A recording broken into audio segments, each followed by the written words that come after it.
बाजारभाव 2901 रुपये झालेला आहे। दुसरा जो वक्कल आहे त्यांचं तो 2323 झालेला आहे।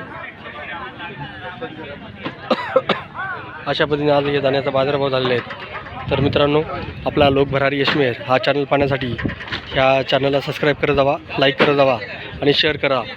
तर आता पुढचा वक्कल पाहू आपण काय बाजारभाव झाले ते। शेतकरी मित्रांनो बघा, ही एक दाणा आहे, एकदम फायटर दाणा आहे, गावठी दाणा आहे।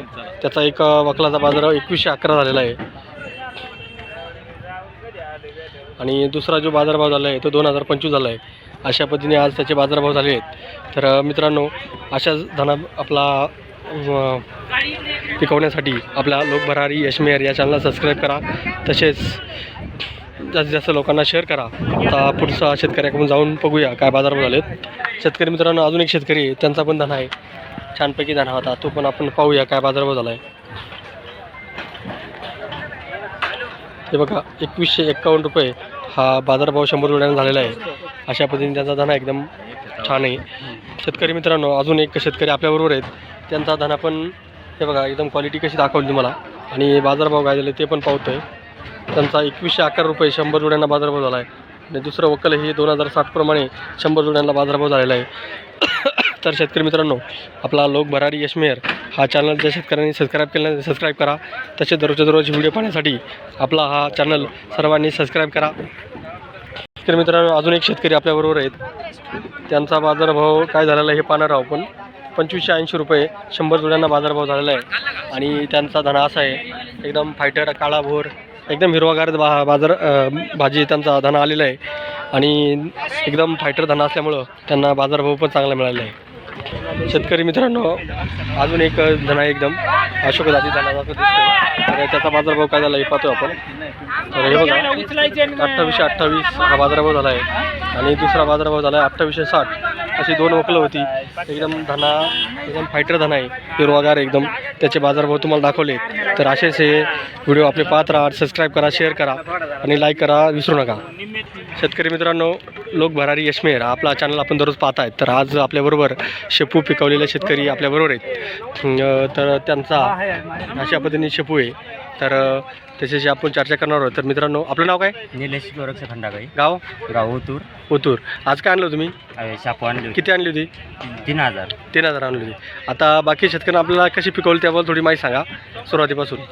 मशीनने पेरली होती, आपल्या कांदा पेरायच्या मशीनने। हां, ते एकरी 14-15 किलो पडती हां, एकरी. एकरी। तर आता तुम्ही किती याच्या आधी काय आणली होती काही? हा, याच्यावर आधी काय बाजार मिळाला त्याच्या आधी? 2700 भेटलं. आणि आज काय बाजार भेटला? किती दाखव बरं ती। हे बघा शेतकरी मित्रांनो, त्यांना बाजारभाव काय झाला हे आपण पाहणार आहोत। 1680 रुपये हा झालेला आहे आणि दुसरा बाजारभाव हा 1616 झालेला आहे 100 जोड्यांसाठी। तर आता मला सांगा, पाण्याचं नियोजन कसं केलं काय? पाण्याचं स्प्रिंकलर आहे, स्प्रिंकलर। आणि खताचं नियोजन कसं केलं? खताचा 24 टाकलं होतं हां, आणि आपलं युरियाला त्याला किती दिवसात काढायला आली तुमची? 35 दिवसात. 35 दिवसात झाली। आता तुमची आता टोटल आज शेवटचं होतं का? हा, शेवट. आता तुम्हाला एकरी किती तुमचा माल निघाला पाहिजे टोटल? 7,500. 7500। किती किलोमध्ये? तो 14-15 किलो. एका एकरामध्ये 14-15 किलो टाकली होती, त्या 7500 हा, एवढा जुडा असा शेपू निघली। तर आता टोटल किती पैसे झाले तुमचे? ते 1.25 लाख रुपये झाले. 1.25 लाख रुपये झाले। बघा, एका एकरामध्ये 1.25 लाख रुपये या शेतकऱ्याचे शेपूचे झालेले आहे आणि अजून पण 10-12 दिवसांनी त्यांचे परत शेपूच आहे ना, हा, शेपू. परत 10-12 दिवसांनी शेपू काढायला आहे। तर बघा, योग्य नियोजन, बाजारभाव जर चांगला मिळाला तर शेतकऱ्याला भाजीपाल्याचा बाजारभाव पण आणि पैसे पण कमवून देतो, पण फक्त नियोजन आणि बाजारभाव मिळणे महत्त्वाचं असतं। म्हणून शेतकरी मित्रांनो, फक्त आपला जो भाजीपाला आहे त्याला बाजारभाव मिळाला आणि जर आपला नियोजन असलं व्यवस्थित तर सगळं बरोबर होतं। आणि तुम्हाला त्याबद्दल काय वाटतं? आता तुम्हाला जर बाजारभाव झाला आहे आणि तुमचे पैसे पण चांगले झालेत, तर त्याबद्दल काय दोन शब्द सांगा। बोला बोला बोला बोला। समाधानी आहे. समाधानी आहे ना? समाधानी. बरं, चालेल, धन्यवाद। मित्रांनो, हा युवक शेतकरी आहे, तर त्यांनी खूप कष्ट करून व्यवस्थित अशी शेपू पिकवली, म्हणून त्याला बाजारभाव पण चांगला मिळाला आणि त्याचे एक एकरी 1.25 लाख रुपये पण झालेले आहेत। त्याच्याबद्दल तो खुश आहे, समाधानी आहे। तर अशाच पद्धतीने सर्वांनी शेती करून आपला भाजीपाला पिकवावा आणि त्यांना बाजारभाव मिळावा ही आपण इच्छा व्यक्त करूया। धन्यवाद।